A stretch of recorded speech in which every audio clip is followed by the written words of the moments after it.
जमाते इस्लामी हिंद के माध्यम से एक और सफलतम कार्य जो वीडियो कॉन्फ्रेंसिंग के द्वारा हो रहा है वो है प्राकृतिक आपदाओं का आने का जो कारण है वो नैतिक और आध्यात्मिक आधार पर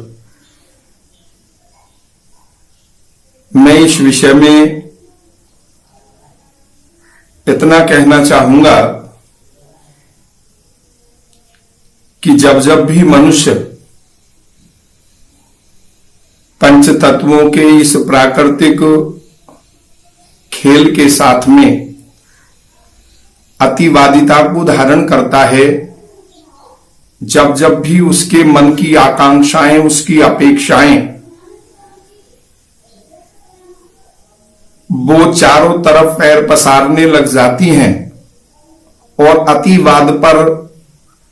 अतिवाद के घोड़े पर मनुष्य सवार हो जाता है, तो प्रकृति के साथ मानव के द्वारा जब जब भी खिलवाड़ किया गया है तब तब उसके पांचों तत्वों की ओर से मनुष्य और इस धरती पर रहने वाले या जल थल नभ में रहने वाले सभी जीव प्रभावित हुए हैं। हमारे संतों, महापुरुषों, गुरुओं ने मनुष्य को परमात्मा की भक्ति की ओर, बंदगी की ओर प्रेरित किया है।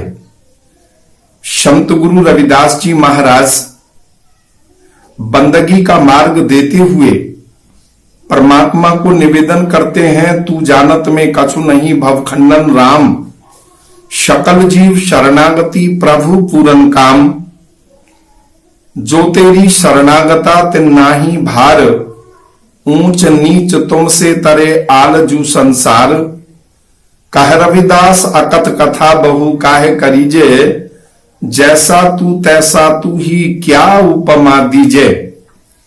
निसंदेह है चार खानी के अंदर मनुष्य योनि जो है वो सर्वश्रेष्ठ है। सतगुरु रविदास महाराज मानव जाति को श्रेष्ठतम जाति के रूप में आंकते हैं। दुर्लभ जन्म फुन फल पायो वृथा जात अविवेके, राजी इंद्र शम्स रे गरे आसन बिन हरि भक्ति कहो के लेके। मान लिया कि मनुष्य का जो चोला है, मनुष्य का जो जामा है, इंसानियत का जो जामा है, ये इंसानी जामा सर्वश्रेष्ठ है। लेकिन कब है सर्वश्रेष्ठ? जब ये परमात्मा की बंदगी का रास्ता अपनाए, हरि भक्ति के बगैर सारे भौतिक साधन और संसाधनों को सतगुरु रविदास महाराज इस भौतिक ताकत को अधूरा मानते हैं। उन्होंने कहा है कि संसार के सारे सुख मनुष्य के चरण क्यों ना चूम रहे हो, अगर उसके जीवन में, यहां तक कहा कि इंद्र का इंद्रासन भी मनुष्य प्राप्त क्यों ना कर ले, लेकिन अगर हरि भक्ति उसके जीवन में नहीं है तो वो इंद्रासन भी एक दिन उसके हाथ से छूट जाता है।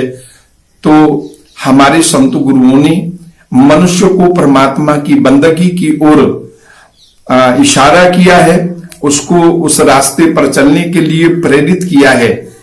आज के इस भौतिक युग में ये देखने में आ रहा है कि मनुष्य जल, थल, नभ, अग्नि आदि पांचों तत्वों पर जिस तरह से अतिक्रमण कर रहा है, उस अतिक्रमण का ये परिणाम है कि वो अपने नैतिक मूल्यों को खो चुका है। वो संतुष्ट नहीं है, वो चाहता है कि मैं सर्वश्रेष्ठ मानव चोला पाकर तो आया ही हूं, लेकिन प्रकृति के उस स्वामित्व को भी मैं ही प्राप्त कर लूं। और जब जब भी मनुष्य ने ऐसा करने की कोशिश की है, यानी जब जब भी किसी भी तत्व विशेष का उसने दोहन करने की कोशिश की है या उस पर अपना आधिपत्य जमाने की कोशिश की है, आप देखते हैं जल पर लड़ाई हो रही है, थल पर लड़ाई हो रही है और नभ में लड़ाई हो रही है।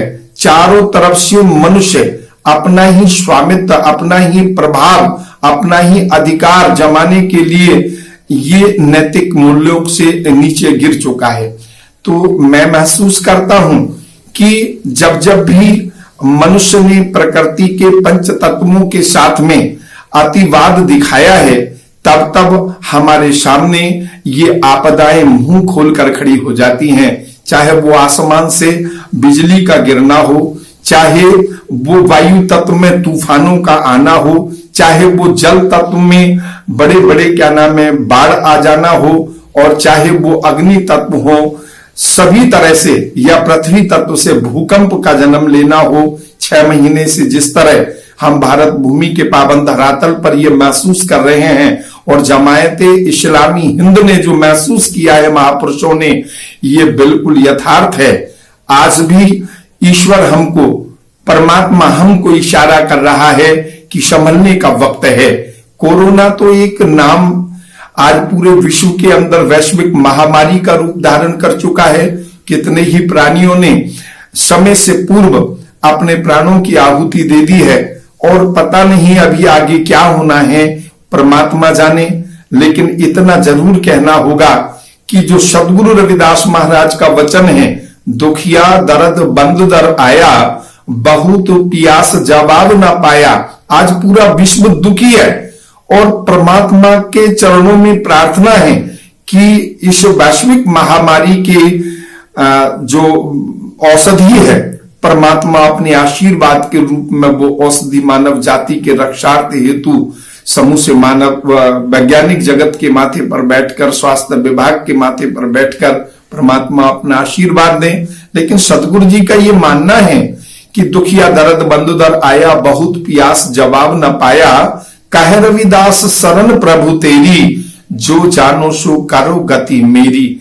ये लास्ट है, ये अंतिम परिणति है कि चारों तरफ से हार जाने के बाद, थक जाने के बाद, टूट जाने के बाद और असफलताओं की चादर ओढ़ लेने के बाद अंततः मनुष्य परमात्मा के ही चरणों में प्रार्थना करता है कि हे प्रभु, अब आप ही आप हैं। सो सतगुरु रविदास महाराज मानव जाति को संदेश देते हैं, कह रविदास अकथ कथा बहु काहे करीजे, जैसा तू तैसा तू ही क्या उपमा दीजे।